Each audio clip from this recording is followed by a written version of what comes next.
3 words, 8 letters, 1 meaning.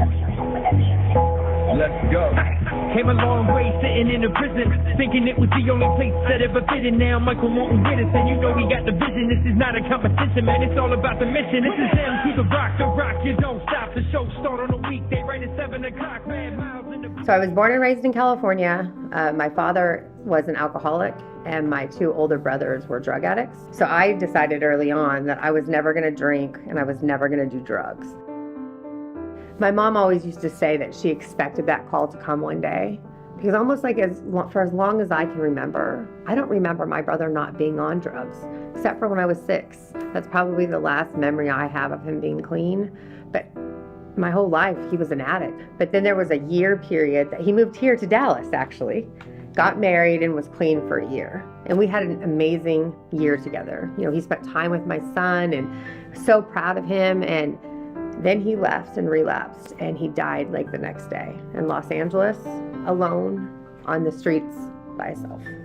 I made a mistake when I was 34, a huge mistake, a single lapse in judgment that would ruin my entire life. I tried drugs for the first time, and I lost everything, like everything that I'd worked my entire life for, you know, my career, my son, my house, everything. And I was homeless in Dallas, and I was addicted to methamphetamine. I lived in the dope game for many years in Dallas, and did a lot of horrible things.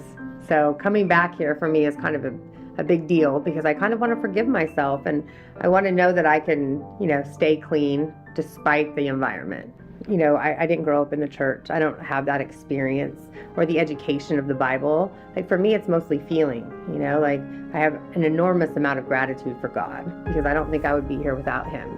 Sometimes I'm really proud. You know, I see things that, you know, I had accomplished. We went back to my house, the first house that I ever bought. And it made me really proud, because at some point in my life, I did have my shit together. I wasn't really a great person. I mean, that's really the truth of my story. I didn't have any sympathy for addicts. I definitely believed that it was a choice that they made.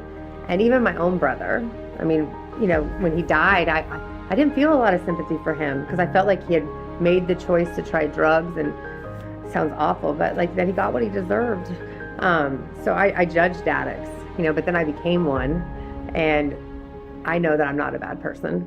And I know that, you know, if I'd been written off, if the world had written me off as nothing more than a junkie, then, you know, that would suck, because I'm actually a pretty good person, and I'm doing a lot of good things in my life for people now, and hopefully helping people, bring the message of hope, the message that, you know, people do get clean, you know, despite everything that I had done in my life, the mistakes that I made, and I made some bad ones.